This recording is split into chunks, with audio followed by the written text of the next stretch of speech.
بسم اللہ الرحمن الرحیم۔ جن لوگوں کو ہم نے اپنی موت کا غم دے کر جانا ہے، کیوں نہ ان کو زندگی میں کوئی خوشی دی جائے۔ ہم زندگی کے طویل سفر کی پریشانیاں اٹھاتے رہتے ہیں اور یہ بھول جاتے ہیں کہ اس سب کا حاصل و انجام گھر سے قبرستان تک کا سفر ہے۔ برائی کی تلاش ہو تو اپنے اندر جھانکو، اور نیکی کی تمنا ہو تو دوسروں میں تلاش کر۔ یہ نہ پوچھو کہ وہ حق سے کیوں محروم ہوا، تم یہ دیکھو کہ تم نے حق سے زیادہ کیوں حاصل کیا۔ تیرا حاصل ہی اس کی محرومی بن گیا ہے۔ روح کی گہرائی سے نکلی ہوئی بات روح کی گہرائی تک ضرور جائے گی۔ عبادت فرشتہ تو بنا سکتی ہے، لیکن انسان نہیں بنا سکتی۔ انسان درد سے بنتا ہے۔ دور سے آنے والی آواز اندھیرے میں روشنی کا کام کرتی ہے۔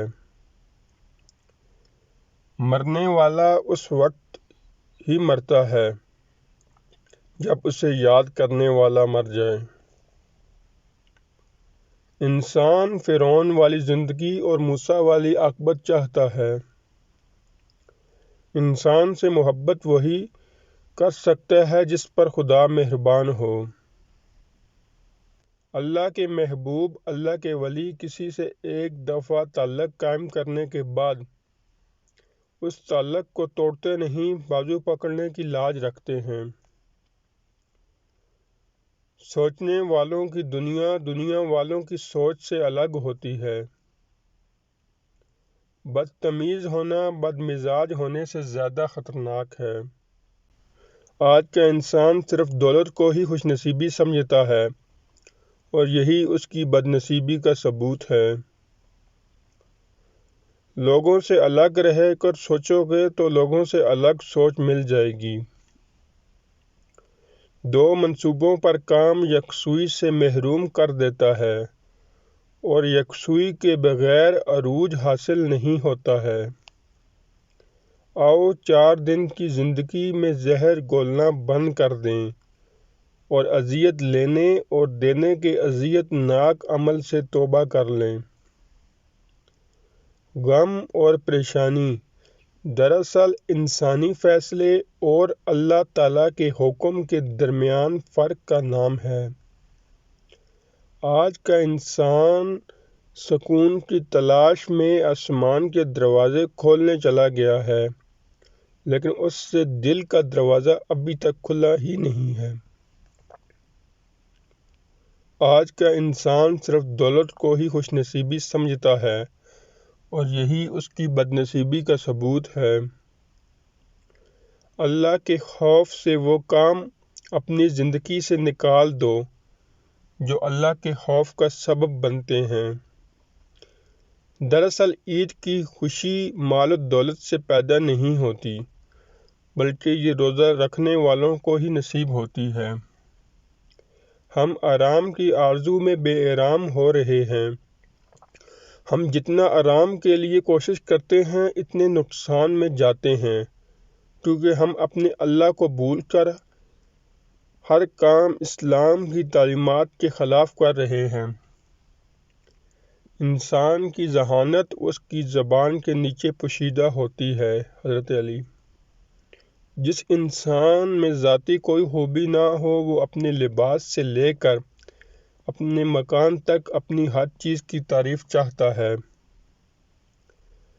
ہمیں زیادہ علم کے مقابلے میں تھوڑے ادب، اخلاقیات، عزت اور احترام کی زیادہ ضرورت ہوتی ہے۔ رحمت حق اس شخص کی تلاش میں رہتی ہے جس کی آنکھ پوٹ نم رہتی ہے۔ جو انسان اپنے اللہ کو بہت زیادہ یاد کرتا ہے، اللہ کی رحمت بھی اس کو ہی نصیب ہوتی ہے۔ نفس کو اکسانے کا عمل آنکھوں سے شروع ہوتا ہے، لہٰذا اپنی نگاہیں نیچی رکھو۔ اگر آپ آج سے شکر ادا کرنا شروع کر دیں تو آج ہی سے حالت بہتر ہونا شروع ہو جائے گی۔ جس ذات سے تم نعمتیں مانگ رہے ہو اس سے تم اسی کو مانگو۔ حضور پاک صلی اللہ علیہ وسلم سے محبت کرنا اللہ سے محبت کرنا ہے، اور یہ فرق یاد رکھنا کہ حضور پاک صلی اللہ علیہ وسلم اللہ نہیں ہے، اللہ کے محبوب نبی ہیں۔ وہ لوگ جھوٹے ہیں جو یزید کو تو دریافت کرتے ہیں مگر حسین بننے کو تیار نہیں ہیں۔ ناجائز کمائیوں سے بنے ہوئے محلات پر لکھ دینا کہ اللہ کے فضل سے بنا ہے ظلم ہے۔ آدمی جوان کب ہوتا ہے جب وہ آئندہ کے خواب دیکھے، اور بوڑھا کب ہوتا ہے جب وہ گزشتہ چیزیں یاد رکھے۔ جہاں پر آپ اللہ کے سامنے جواب دہ ہیں وہاں آزاد نہ ہونا، اور جہاں آزاد ہیں وہاں پابند نہ ہونا۔ جب ہماری تمنا کے پاؤں حاصل کی چادر سے باہر نکل جائیں تو ہمیں سکون نہیں ملتا۔ ہر دن کی قیامت ہر روز شام کو ہو جاتی ہے۔ زندہ رہنا چاہو تو موت قیامت ہے، اور اگر مرنا چاہو تو زندگی قیامت ہے۔ ایک آدمی دلیری سے سچ بات کرنے لگ جائے تو باقیوں کا چھپا ہوا سچ ظاہر ہو جائے گا۔ اپنی ہستی سے زیادہ کام کرنا ہلاکت ہے، اور اپنی ہستی سے کم کام کرنا بددیانتی ہے۔ دین سے اس طرح محبت کرو جس طرح دنیا دار دنیا سے محبت کرتا ہے۔ ہر آدمی اپنے سے زیادہ دانا کے سامنے بیوقوف ہے، اور آپ کو آپ سے بڑا دانا ہمیشہ ملے گا۔ جب تک کوئی آپ سے نہ پوچھے مبلغ نہ بنو۔